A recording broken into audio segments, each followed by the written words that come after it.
Gloria al Señor para siempre. Bendito Jesús, santo, santo, santo es nuestro Dios. Gracias al Señor, gracias a Dios, gracias a Dios. Gracias le damos a Él porque Él vive y reina por los siglos de los siglos y hasta el siglo. Bendito sea el nombre del Señor. O sea, hasta que no haya tiempo, hermano, porque Él es el Dios de la eternidad. Él es el Dios del eterno presente, bendito sea el Señor. Jehová significa el eterno, el que era, el que es y el que ha de venir. El gran yo soy. Él nunca ha tenido principio ni tendrá fin. Aleluya, ese es nuestro Dios, hermano. Él no está en un nicho. Él no está allí con un polvo que es el testimonio de que existió. No, Él existe y siempre existirá y siempre ha existido, bendito sea el Señor.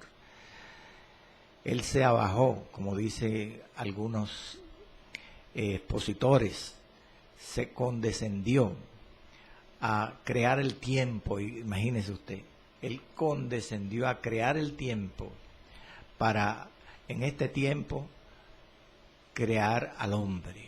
Y nos incrustó en el tiempo. Por eso dice la palabra en Eclesiastés que todo tiene su tiempo. Pero Dios ha puesto eternidad en el corazón del hombre sin que alcance el hombre a entender la obra que Dios ha hecho desde el principio de los tiempos. Sí, la eternidad que Dios ha puesto en nuestro corazón es el espíritu. El espíritu del hombre, aún del inconverso, es eterno, hermano, es eterno, porque el espíritu vuelve a Dios quien lo dio, aunque no sea creyente, aunque se vaya a condenar. Cuanto más el creyente, ¿verdad?, que tenemos el Espíritu Santo en nuestro corazón. Vamos a ir a la palabra, hermano, con este preámbulo. Vamos a ir a la palabra, bendito sea el Señor de Dios. Y hacemos una oración. Vamos a leer el pasaje que nos corresponde, el cual comenzamos en la parte final de la programación anterior, Pablo y Bernabé en Antioquía. Hoy es la segunda parte, pero prácticamente muy poco se avanzó de este nuevo tema, porque lo abordamos fue al final del programa anterior. Vamos a leer, amados, Dios los bendiga a todos, Dios los guarde y esté dispuesto, hermano, que hoy ahí el Señor viene con nuevas bendiciones, amén, de la revelación bíblica, divina, linda de la palabra del Señor. Libro de los Hechos, capítulo 13, lea conmigo allí, desde el verso 14, 3 versículos nada más, al verso 16. En el nombre del Padre, del Hijo, del Espíritu Santo. Amén. Ellos, dice la palabra, ellos, Pablo y Bernabé, pasando de Perge, llegaron a Antioquía de Pisidia y entraron en la sinagoga un día de reposo, un sábado, y se sentaron. Y después, dice el verso 15, de la lectura de la ley y de los profetas, los principales de la sinagoga mandaron allá a decirles: varones hermanos, si tenéis alguna palabra de exhortación para el pueblo, hablad. Y termina el verso 16. Entonces Pablo, aleluya, levantándose, echa señal de silencio con la mano, dijo, hecha señal de silencio con la mano, dijo: varones israelitas, y los que teméis a Dios, oíd. Gloria al Señor. Amantísimo Dios y Padre celestial, Dios omnipotente, Señor, soberano, amoroso, sabio, incomprensible, Señor, tú eres, pero te ha placido darnos entendimiento para conocer las orillas de tus caminos.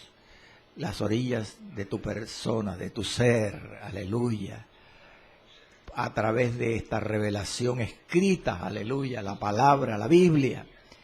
Por eso, Señor, te damos gracias por este privilegio que tenemos, Padre, de que tu Espíritu Santo nos guíe, nos dé sabiduría y entendimiento para comprender tu voluntad, Señor.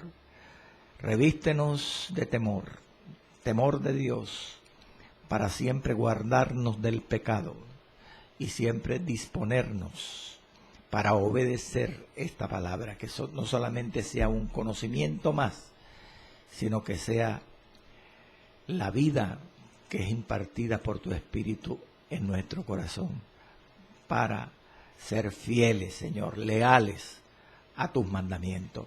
En Cristo Jesús, Señor nuestro. Amén y amén. Bendito sea el nombre de Jesús. Bendito sea el nombre del Espíritu Santo del Señor. Y bendito y alabado sea el nombre del Dios omnipotente. Aleluya. Gloria a Jesús, hermano. Estamos estudiando el libro de los Hechos, el capítulo 13. Ya tenemos, no sé cuántos programas llevamos, hermano John. Tu hermano John, aquí John Gámez, el gerente, el propietario de esta emisora, siempre en la parte técnica. Dios lo bendiga a nuestro hermano, bendiga a su familia y a todos en general, los oyentes que siempre sintonizan por la red y también por la radio esta bendición, Señor, que es la palabra. No es el único programa que usted está viendo o está viendo, es El Justo por la Fe Vivirá. Se llama así el programa, la franja que la tenemos aquí, es un 58, 57 minutos aproximadamente siempre, que Dios nos permita. Pero hay otros programas aquí en esta emisora. Entonces, el programa de hoy es Pablo y Bernabé, la enseñanza de la palabra de ese tema, Pablo y Bernabé en Antioquía de Pisidia, segunda parte. Sí, como le dije, pues estamos estudiando el capítulo 13 hace varios programas y habíamos dividido este capítulo en tres grandes temas. Los tres primeros versículos trataron de la introducción del primer viaje misionero de Pablo. Después, los 10 versículos siguientes, el segundo tema, que también ya lo estudiamos, era los apóstoles predican en Chipre. Pero desde el final del programa anterior comenzamos la tercera parte, el tema de la tercera parte de este capítulo 13, que es Pablo y Bernabé en Antioquía de Pisidia. Amén. Hoy es la segunda parte. Pero, como fue tan poco la vez anterior, vamos a hacer un resumen de esa primera parte y seguimos en este día, que vamos a ver la segunda entrega de este tema. Como le había dicho ya anteriormente, la semana pasada, antepasada, porque la semana pasada no hubo programa, debemos comenzar este tema de Pablo y Bernabé en Antioquía de Pisidia con el tema o el subtema, la predicación de Pablo a los judíos en Antioquía de Pisidia, que prácticamente abarca 28 versículos, desde el verso 14 de este capítulo 13 hasta el verso 41. Así que vamos a estar varios programas en este solo subtema, predicación de Pablo a los judíos en Antioquía de Pisidia. De esos 28 versículos, yo le he leído hoy solo 3, los primeros 3 versículos, 14, 15 y 16. Ahí está la segunda parte de este tema, Pablo y Bernabé en Antioquía de Pisidia. Como usted, resumamos desde el verso 14. Los apóstoles, amado hermano, Pablo y Bernabé, estimados oyentes, según lo que dice el capítulo 13, fueron enviados de Antioquía de Pisidia para la obra misionera, evangelística, a los gentiles. El Espíritu Santo los llenó y los envió. Ellos salieron llenos de poder, de sabiduría, de amor de Dios, del Espíritu Santo. Y lo primero que hacen es que viajan a Chipre. Allí en Chipre estuvimos viendo varios programas que ellos llegan a Salamina, atraviesan Chipre, llegan a Pafos. Allá en Pafos se suceden varias cosas que no vamos a repetir, hasta que al fin ellos zarpan de Pafos en una nave y se van por el mar Mediterráneo al norte hasta Pergue de Panfilia. Llegan a la parte continental de Asia Menor, a Pergue de Panfilia. Ahí en Pergue de Panfilia vimos que sucede algo infausto, un suceso lamentable. El compañero de ellos, el menor de todos, Juan Marcos, decide separarse del grupo, dejarlos allí, solos, y se regresa a Jerusalén. Por eso, tal vez, dicen algunos estudiosos, dice el verso 14, que es el comienzo de nuestro tema de hoy, ellos, pasando de Pergue, llegaron a Antioquía de Pisidia. Y digo que este suceso de dejar Juan Marcos a los apóstoles influyó en esto, en esta salida de Pergue, porque como usted lee en el libro de los Hechos, al parecer no hicieron nada allí en Pergue. Pasando de Pergue llegaron a Antioquía de Pisidia, ni predicaron en Pergue. O sea, observamos una partida prematura de Pablo y de Bernabé, después que Juan Marcos los deja allí, los abandona. Aleluya. Entonces, la pregunta que se hacen los estudiosos de las Escrituras es ¿por qué ellos pasaron tan rápido de ahí, que no predicaron? Y Lucas dice que enseguida llegaron a Antioquía de Pisidia. Esta partida rápida y precoz, y precisamente a Antioquía de Pisidia, es un misterio, porque la Biblia, hermano, no lo dice. Este pasaje no dice nada. Entonces, hermano, ¿por qué usted va a insistir sobre algo que no dice la Biblia? Bueno, porque aunque cuando uno predica el Evangelio, la palabra del Señor, o cualquier parte de la Biblia, como el libro de los Hechos, uno no debe predicar sino lo que está revelado en la Escritura. Pero cuando usted va a estudiar la Biblia, es otra cosa. Cuando uno estudia la Biblia, sí se basa en diferentes contextos de la Escritura para deducir ciertas cosas, ¿cómo decirle? Teniendo cuidado de no dogmatizar. Amén. Estamos estudiando la Escritura, no estoy predicando en este momento. Entonces, la pregunta obvia es ¿por qué ellos se fueron tan rápido de Pergue? ¿Por qué precisamente se dirigieron a Antioquía de Pisidia? Bueno, aunque es un misterio porque no lo dice el texto, ahí basándose en otros pasajes de la Escritura y aún en el relato histórico extrabíblico, gloria al Señor, parece que la partida de Juan Marcos, dejarlos solos allí en Pergue, influyó de alguna manera en esta partida rápida de los apóstoles de Pergue hacia Pisidia, hacia Antioquía de Pisidia. Otros tratadistas, estudiosos de la Escritura dicen que posiblemente barajan otra posibilidad, y es que alguno de ellos se enfermó, alguno de los misioneros, porque se basan precisamente en las cartas de Pablo. Fíjese que Pablo, el apóstol, allá en, bendito sea el Señor, en Gálatas 4:13, dice a los Gálatas, pues vosotros sabéis que a causa de una enfermedad del cuerpo os anuncié el Evangelio al principio. Y parece que esta ciudad de Pergue esta provincia de Panfilia, donde quedaba esta ciudad, formaba parte de la región llamada Galacia. Entonces, dicen algunos que posiblemente Pablo fue quien se enfermó, y de lo cual él habla ahí en Gálatas. Y por esa enfermedad de Pablo, ellos tuvieron que emigrar, porque entre otras cosas se habla de que pudo ser una malaria, un paludismo, y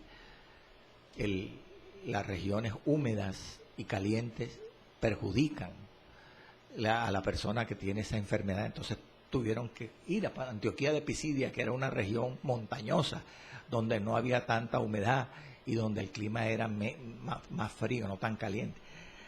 Otros dicen que pudo deberse esta partida prematura de Pergue a que, bendito sea el nombre del Señor, el clima era muy tórrido, era un calor muy intenso que existía en esa zona de Pergue de Panfilia, lo que motivó a los apóstoles a partir rápidamente de ahí. Bueno, sea cualquier cosa, cualquiera de estas posibilidades, la realidad de lo que sucedió, lo cierto es que el texto, el versículo, afirma que ellos no predicaron en Pergue. Ellos pasando, dice el verso 14 de Pergue, llegaron a Antioquía de Pisidia.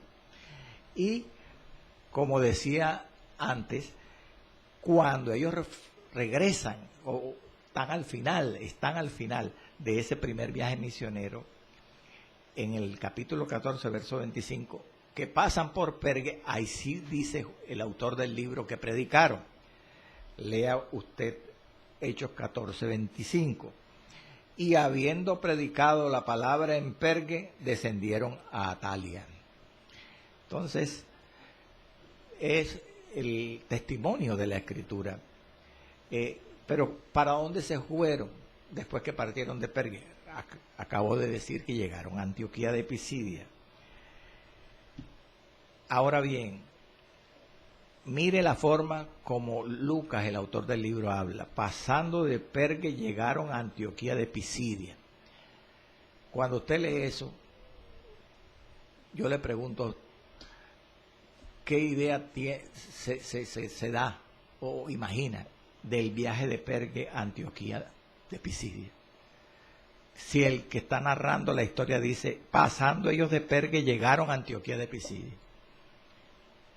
No es verdad que uno se lleva la idea de que el viaje no era difícil, era fácil, o tal vez de que era corto el trayecto.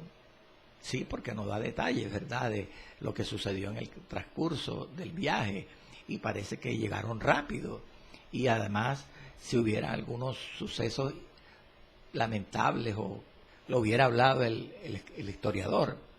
Bueno, cuando uno consulta con, bendito sea el nombre del Señor, el contexto histórico, extrabíblico, o la geografía antigua, de cómo eran las tierras, el ambiente, ahí en esa región, desde Derbe de Panfilia hasta Antioquía de Pisidia, uno llega a la conclusión de que era todo lo contrario. O sea, que ese viaje de Derbe a Antioquía no era fácil, era difícil. No era corto, era largo, porque dice la geografía antigua que de Derbe a Antioquía de Pisidia habían 160 kilómetros. Era un trayecto largo. Y no solamente eso, era montañoso, era una región montañosa y llena de grandes dificultades, fieras, asaltantes, bandoleros. Eso dice la historia antigua. Conclusión, aunque Lucas relata ese viaje al parecer con mucha corto y preciso, él evita, no menciona lo difícil que fue ese viaje. Eran 160 kilómetros. Tenían que escalar montaña, a pie, hermano, a pie. Y tenían que bordear lo que se llamaba el río Cestro. Llegar, hermano, a zonas frías, heladas. cúspides de 1000 metros, de 1 kilómetro de altura. Todo eso tuvieron que caminarlo. Pero a Lucas no le pareció necesario relatar todas esas vicisitudes de ese viaje. Pero en un estudio bíblico, uno confrontando los contextos históricos, geográficos, aprende esto, ¿verdad? ¿Verdad que es fascinante? Claro, mi hermano. Precisamente, haciendo este análisis, este estudio geográfico, histórico, que no lo menciona el pasaje bíblico, puede uno comprender una de las lo que dicen algunos estudiosos de la Escritura, que posiblemente Juan Marcos se apartó de los apóstoles en Perge de Panfilia por las dificultades que venía más adelante en el viaje, desde Perge de Panfilia hasta Antioquía de Pisidia. ¿Comprendió? Sí, mi hermano. Pero háblenos de Antioquía de Pisidia, hermano, que precisamente el pasaje no nos habla mucho de la ciudad esta antigua. Era una ciudad de Asia Menor, Perge de Panfilia, al norte de Perge. Ya le dije que habían 160 kilómetros aproximadamente. Y que, óigase bien, a pesar de que se llamaba, o se llama, según la Biblia, Perge de Panfilia, no estaba en la provincia, Perge, Antioquía de Pisidia. Estamos hablando de Antioquía de Pisidia, a donde ellos llegan ahora. La aclaración es que a pesar que se llama Antioquía de Pisidia, esta ciudad de Antioquía no estaba en la provincia de Pisidia, sino en la provincia de Frigia. ¿Por qué entonces se llama Antioquía de Pisidia, hermano? Porque estaba en los límites de Antioquía, de la provincia de Frigia, limitando con Pisidia, mirando hacia Pisidia. Por eso la llamaron Antioquía de Pisidia, como diciendo o dando a entender la Antioquía que mira hacia Pisidia. Amén. Pero ella estaba en Frigia, esa ciudad. Adentrándonos en la historia de esta ciudad, encontramos que los historiadores antiguos afirman de que existían aproximadamente 12 Antioquías en la antigüedad. Algunos hablan hasta de 14 Antioquías. No era Antioquia como nuestro departamento en el país de Colombia hoy, era Antioquía. Y estas 12 o 14 Antioquías que existían o existieron en la antigüedad, de estas, Antioquía de Pisidia era una. La otra era la Antioquía de Siria, que ya hemos hablado antes, que era la sede de las misiones a los gentiles, donde el Espíritu Santo los envió a las misiones. Bueno, es bueno que aprendamos, hermanos, que estas Antioquías, todas las 14 Antioquías, dicen los exégetas o eruditos de las Escrituras, que fueron fundadas o por Seleuco I, el Grande, Nicátor, uno de los 4 generales de Alejandro Magno, o por su hijo, Antíoco I. Todas estos sirios, estos generales sirios, tanto el padre Seleuco como el hijo Antíoco, eran grandes conquistadores, hermano, eran guerreros. Y así como iban peleando y acaparando terreno, conquistándolo, iban dándole los nombres. Y entonces le iban poniendo los nombres, sus propios nombres. Por eso se llamaba Antioquías.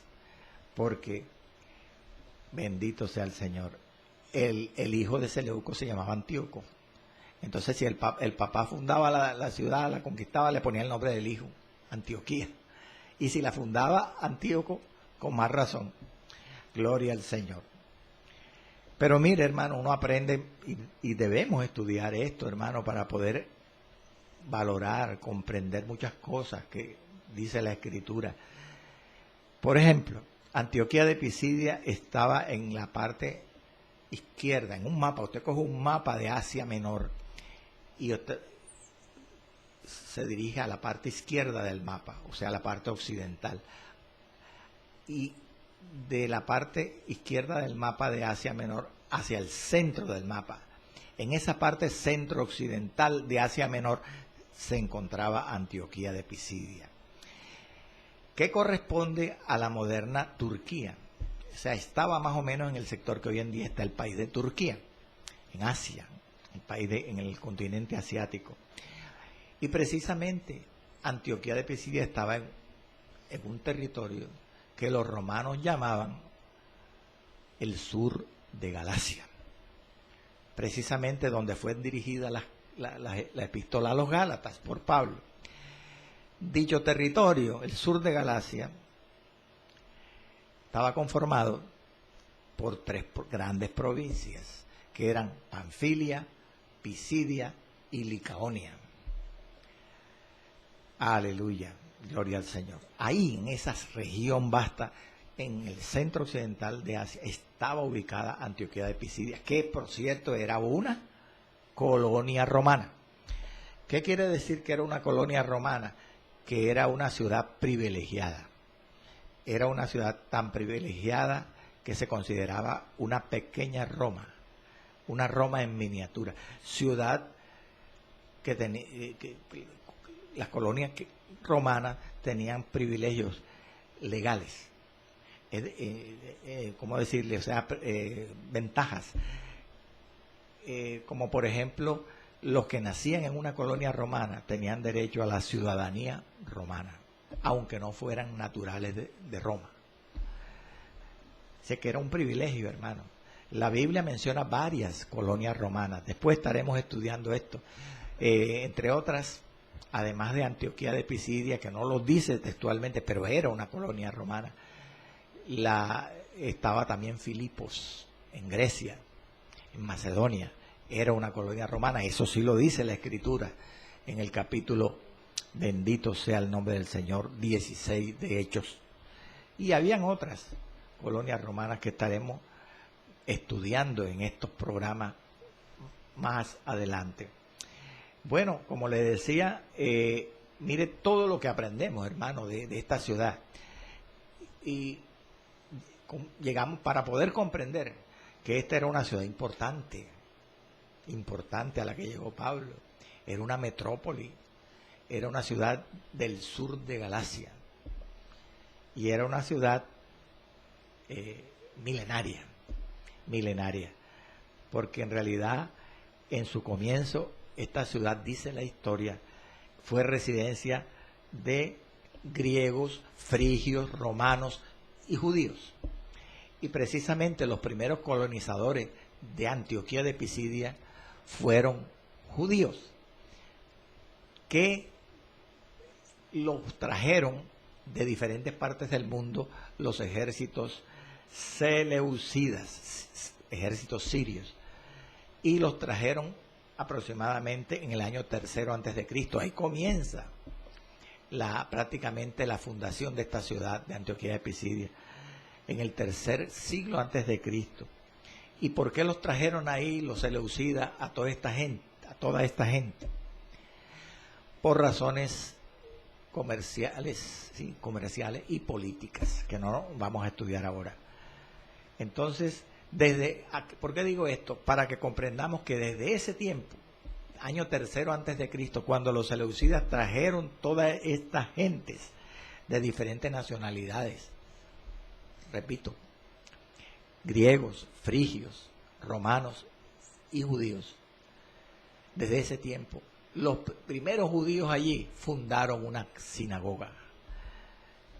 Fueron los judíos los que fundaron la sinagoga. Y desde ese tiempo, allí en Antioquía de Pisidia, los naturales de Antioquía de Pisidia habían usado esa institución religiosa del judaísmo, llamada la sinagoga, para enseñar las escrituras a los gentiles, allí en Antioquía de Pisidia.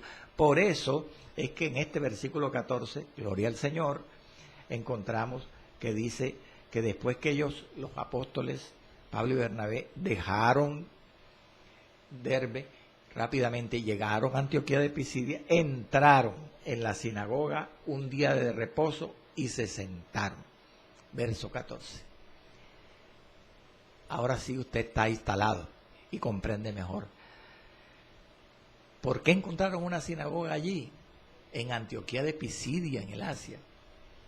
Ya se lo he dicho históricamente. Ya desde el siglo III antes de Cristo se habían fundado esas sinagogas allí. Ahora,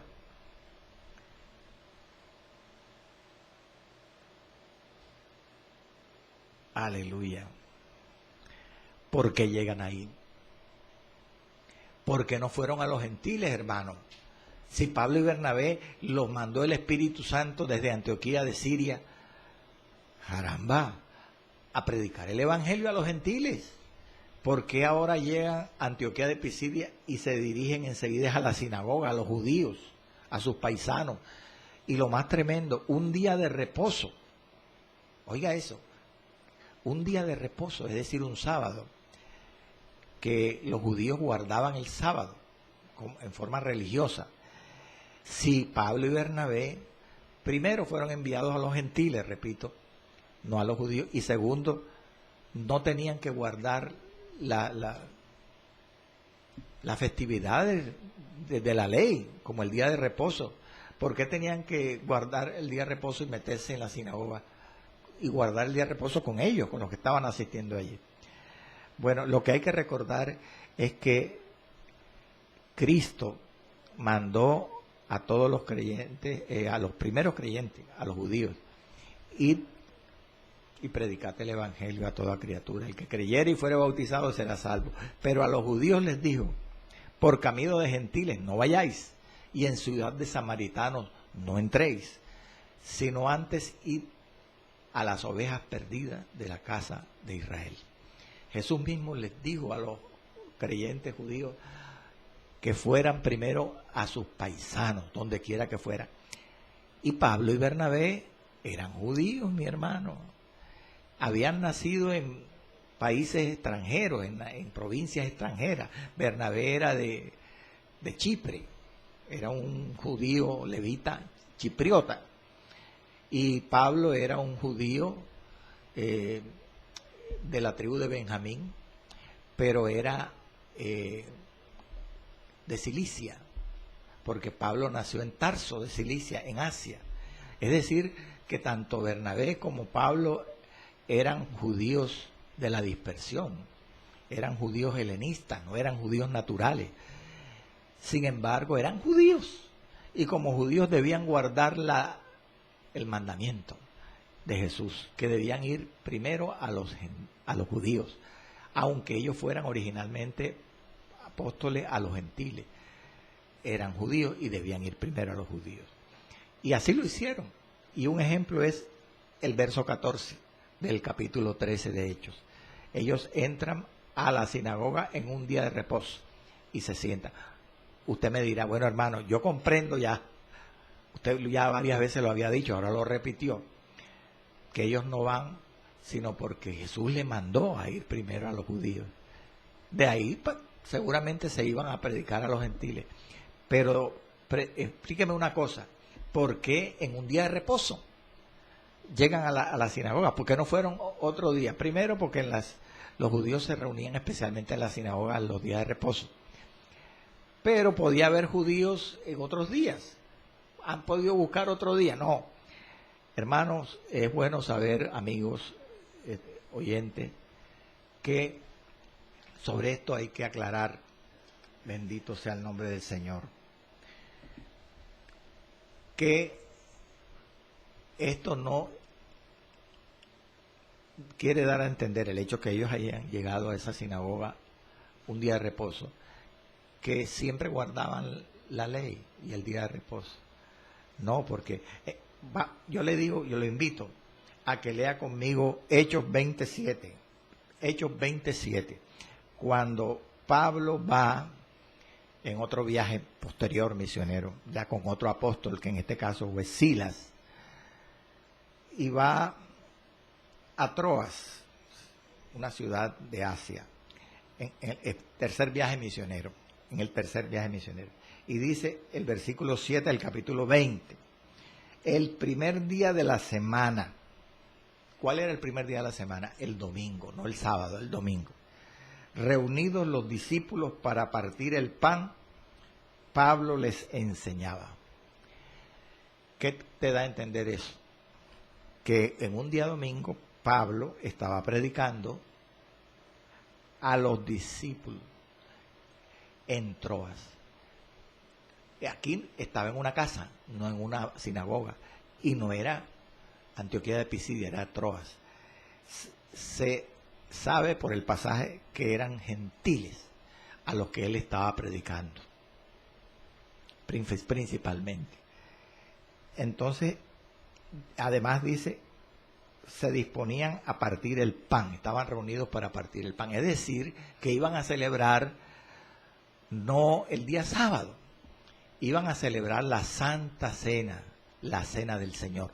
Conclusión, aquí en este pasaje encontramos ese verso que Pablo, cuando estaba entre los gentiles, guardaba el culto cristiano a la manera de los gentiles, a la manera que hoy nosotros celebramos los servicios cristianos de adoración en las iglesias. Pero cuando él estaba, oiga bien, entre judíos, no entre gentiles, como es el caso del capítulo 13 que estamos estudiando en Antioquía de Pisidia, donde él llega con Bernabé a la sinagoga, en ese momento guardaba el sábado, el día de reposo. Usted dirá, pero ¿por qué entonces él era dual? Era de dos aguas, navegaba en dos aguas. Era así y no. Porque cuando está con los gentiles celebraba el culto, como usted está enseñando, a la manera de los gentiles, como hoy lo celebramos en la iglesia, guardaba la Santa Cena, predicaba, celebraban la cena. Y cuando estaba entre los judíos, guardaba la ley judía.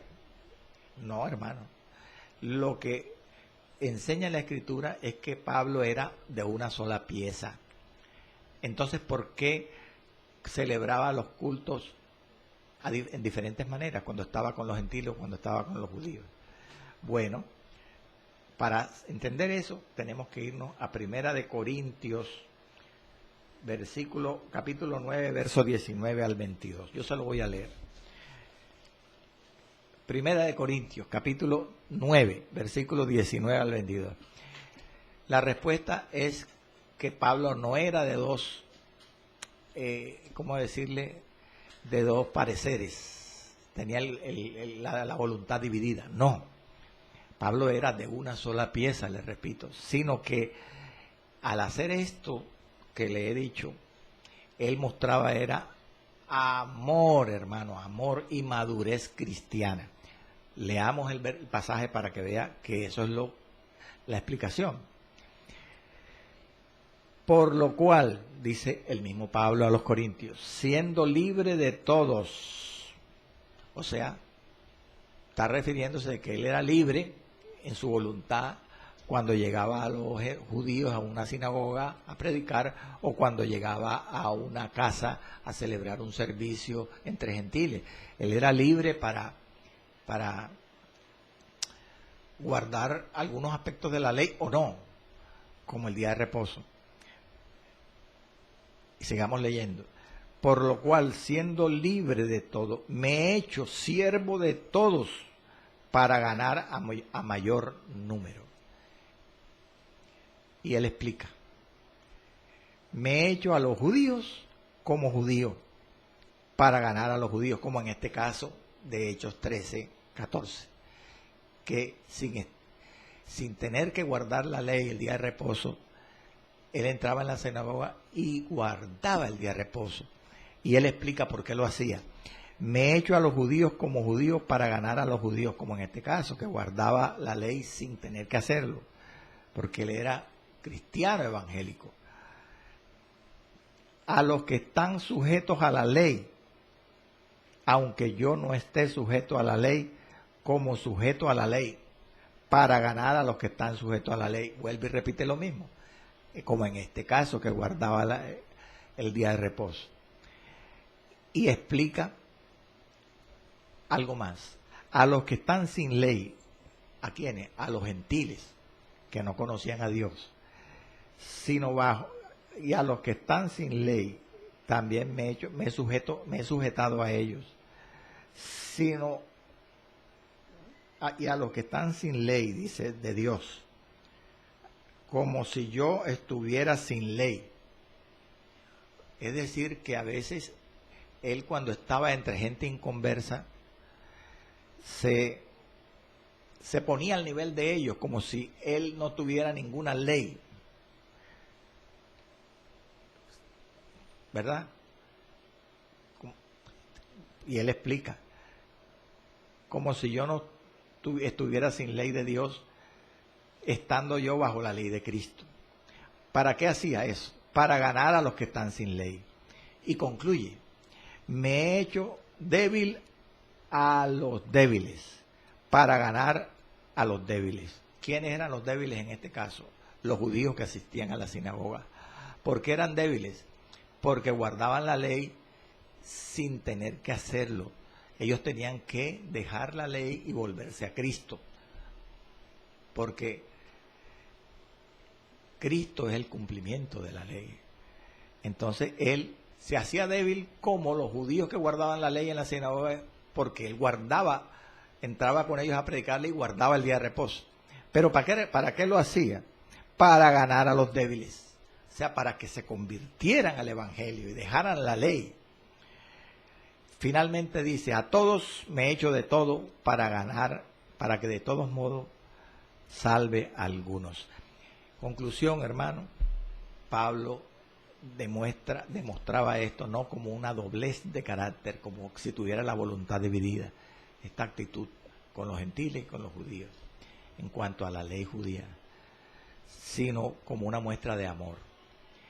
¿Y por qué él no ponía en peligro su salvación al guardarlas el día de reposo aquí en la sinagoga de Antioquía de Pisidia? Porque él lo hacía por fe. Y recuerde, y esa fe motivada por el amor de Dios en él, para ganar, para que fueran salvos los que guardaban la ley. Bendito sea el Señor, para que fueran salvos. Entonces, él no era condenado, a pesar de que guardaba el día de reposo, porque por fe él lo hacía. Y recuerde que la misma Escritura dice que lo que proviene de fe no es pecado, o lo que no proviene de fe es pecado. Lo que proviene de fe, porque por la palabra de Dios y la fe, aún los alimentos son santificados, aún nuestras actitudes son santificadas. Es un misterio, hermano, la fe, bendito sea el Señor. Nada es inmundo, hermano, nada, dice la palabra, porque por la palabra de Dios y la oración y la fe es santificado. Una cosa o un alimento que puede considerarse inmundo, según la ley, usted hoy lo puede orar y por fe Dios lo purifica, lo santifica. Y usted, que no tiene más nada que comer, lo come, una morcilla, por ejemplo, y no va a ser condenado. En una forma semejante, parecida, Pablo entraba a la sinagoga de Antioquía de Pisidia, guardaba el día de reposo sin tener que guardarlo, porque lo hacía por fe, por amor. Dios no lo juzgaba. Conclusión, madurez, amor de Pablo hacia sus paisanos judíos. Bendito sea el nombre del Señor para siempre. Pero dice el verso 14 que entraron en la sinagoga un día de reposo y se sentaron. ¿Por qué esa libertad de Pablo? Porque los judíos tenían entrada libre a las sinagogas. Ellos podían entrar sin ser invitados, porque era una institución especialmente para el pueblo judío, especialmente, no exclusivamente. Hay una pregunta: ¿cuándo y con qué propósitos se fundaron las sinagogas? Es necesario estudiar esto en este contexto para que podamos comprender algunas cosas que se relatan en este capítulo 13. ¿Cuándo y cómo, o cuándo y con qué propósitos se fundaron las sinagogas en el mundo? Bueno, si nosotros leemos la historia del pueblo judío, encontramos que las sinagogas fueron establecidas en la dispersión, desde que los judíos fueron tomados cautivos allá en el año 586 a.C. por los babilonios y fueron llevados a Babilonia. En aquel tiempo, como los judíos la ciudad fue destruida, el templo fue destruido, entonces, bendito sea el nombre del Señor, ya ellos no tenían un lugar donde adorar a Dios. No tenían, hermano, no tenían lugar donde adorar a Dios. Ellos tuvieron que establecer una institución, un lugar llamado la sinagoga. ¿Y cuál era, para qué fin? Para reunirse y adorar a Dios, para predicar la palabra de Dios. Bendito sea el Señor, para reunirse los creyentes en el Dios de Israel. Pero además, otros propósitos con los cuales fueron fundadas las sinagogas fueron, primero, como un centro de enseñanza. En las sinagogas no solamente se predicaba, se enseñaba la Escritura. Otro propósito, una fuente de ayuda para las necesidades del pueblo judío. Gente pobre iba a las sinagogas, judíos pobres, y allí en las sinagogas habían otros judíos que los ayudaban. Era un centro de ayuda. Allí también se ayudaba a los enfermos, a los necesitados. Era un centro de ayuda para el pueblo judío, pero también era un lugar de reuniones, no solamente con motivos religiosos, sino hasta cierto punto para conocerse los judíos y confraternizar socialmente. Se reunían en las sinagogas. Bendito sea el Señor para siempre. Y finalmente era una corte de justicia, se dice que las sinagogas fueron fundadas con ese propósito también, para hacer una corte de justicia, un tribunal de justicia, donde el judío que tenía problemas sociales, familiares, pudiera ir allí a presentar su problema y se fuera solucionado. Bendito sea el nombre del Señor. E incluso, oiga esto, las sinagogas llegaron también a ser parte de la vida pública en las comunidades, en las sociedades gentiles, parte de la vida pública. ¿Por qué razón? Porque vemos a los gentiles asistiendo a los servicios de las sinagogas, Aunque generalmente eran judíos, habían también gentiles allí en las sinagogas, muchos gentiles que asistían. Entonces, ocupó también un lugar importante en la vida pública de los no judíos, la sinagoga. ¿Para qué iban los gentiles allí a la sinagoga? Pues también para adorar a Dios y también para muchas veces observar la ley judía, guardarla, cumplirla, como veremos más adelante. Aleluya. Ahora viene una cuestión muy importante. Fíjense, estamos llegando al final del programa de hoy, nos quedan ya escasos 8 minutos. Y sin embargo, no hemos avanzado demasiado porque este tema tiene muchas cosas que nosotros debemos aprender, que muy poco se habla en la Escritura. Por ejemplo, ¿qué clases de personas asistían a la sinagoga? Ya le dije que no solamente eran judíos, aunque fueron establecidas principalmente para ellos. Habían también gentiles. Pero, ¿qué clase de personas exactamente? Bueno, en los días de Pablo, cuando está aquí en Antioquía de Pisidia, existían por lo menos 4 grupos de personas, óigase bien, que asistían a la sinagoga en los días de reposo. Los judíos naturales o de la dispersión, los gentiles prosélitos del judaísmo, llamados prosélitos completos o prosélitos de la justicia. 3, los judíos, los gentiles convertidos al judaísmo, llamados medio prosélitos o prosélitos de la puerta. Y los gentiles que eran solamente simpatizantes del Dios de Israel, que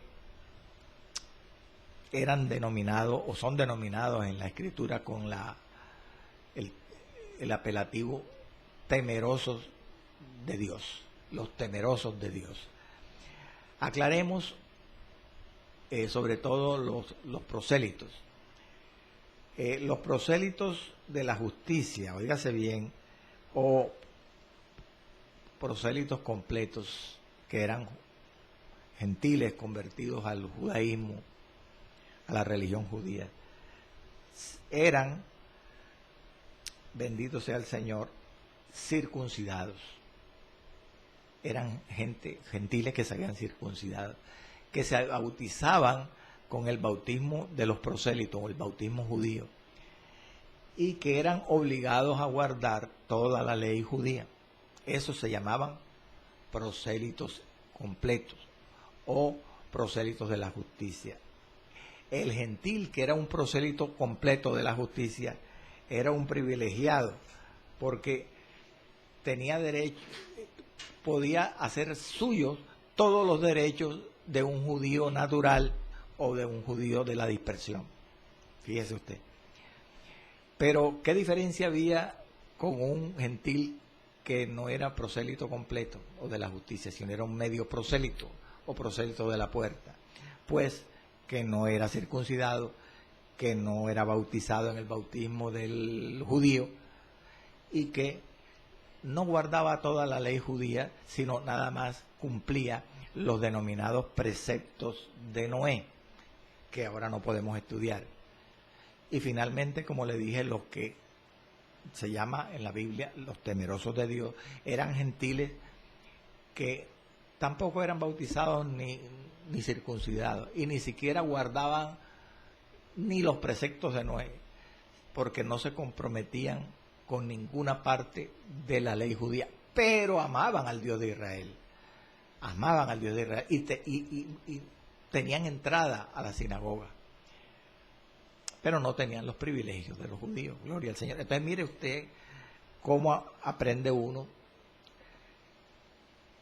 qué clase de personas había o asistían a los servicios de la sinagoga en los días que Pablo llega allí a la sinagoga de Antioquía de Pisidia. Eran 4 grupos de personas diferentes. Conclusión, eran judíos y eran gentiles. Eran judíos y gentiles prosélitos y gentiles que tampoco se comprometían con la religión judía. Aleluya. Yo creo que estamos prácticamente terminando en el día de hoy, pero es bueno, antes de terminar, insinuar lo que dice el versículo 15. El versículo 15 nos afirma que ellos, dice, y después de la lectura de la ley y de los profetas. Cuando ellos se sentaron, entraron a la sinagoga y se sentaron, dice que después de la lectura de la ley y de los profetas, verso 15, los principales de la sinagoga mandaron a decirles: varones hermanos, si tenéis alguna palabra de exhortación para el pueblo, hablad. En este versículo, lo que Lucas hace es describir lo que se llama el orden del culto público en una sinagoga, o lo que se denomina la liturgia pública de las sinagogas. Pero llama la atención que Lucas no menciona todo el orden de los cultos allí de la sinagoga, menciona algunos. Por eso es bueno estudiar, y yo le he traído ese estudio, parte por parte, cuál era ese orden de la liturgia de la sinagoga. Primero, se hacían unas oraciones ya programadas, planeadas, que comenzaban por el Shema. Jehová nuestro Dios, Jehová uno es. Jehová nuestro Dios, Jehová uno es. El Shema, que era el Deuteronomio capítulo 6, versos 4 al 9. Y además se añadían en esas oraciones preordenadas con que comenzaba el culto de la sinagoga otras oraciones, bendito sea el Señor, variadas, que también eran programadas. Después de la oración con que comenzaba el culto, se hacía la lectura de que menciona aquí el pasaje, de la ley primero y después de los profetas. Seguidamente se predicaba la palabra, el sermón, y por un invitado especial de allí de la sinagoga, y por último se hacían una bendición final. Como usted ve, hermano, hay mucha tela que cortar. Debemos estudiar estos detalles importantes sobre los servicios de las sinagogas judías, para poder comprender muchos de los pasajes, como por ejemplo este de Hechos 13, porque Lucas nos da esos detalles, entre otras cosas porque al cristiano no le interesa demasiado los detalles de los servicios judíos, porque nosotros no estamos bajo la ley, estamos bajo la gracia. Nos interesa es cómo adorar al Dios revelado en las Escrituras por el Espíritu Santo, que es Cristo.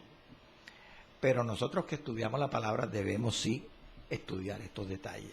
Yo les invito a que nos siga en este sitio de YouTube, Bellavista Estéreo, donde se publican siempre semanalmente estos programas para que siga el orden del estudio bíblico. Amado Dios y Padre Celestial, te doy gracias por esta bendita palabra tuya, Señor. Gracias por la revelación del Espíritu Santo. Gracias porque son misterios revelados o insinuados en las Escrituras y que necesitamos estudiar para poder comprender mejor y tener un convencimiento más profundo en nuestros corazones para obedecerte, Señor, y para servirte, como te sirvieron esos hombres que no eran esclavos de la ley, porque eran hombres santos. Sin embargo, predicaban a los que guardaban la ley y se hacían como si estuvieran sujetos a la ley, como el apóstol Pablo. Enséñanos madurez, Padre, enséñanos amor, enséñanos a obedecerte cada día mejor. Ahora, Padre, hago una oración especial en el nombre de Jesús por todos los enfermos. Sana a los enfermos, haz libre a los que están cautivos y afírmalos en tus caminos.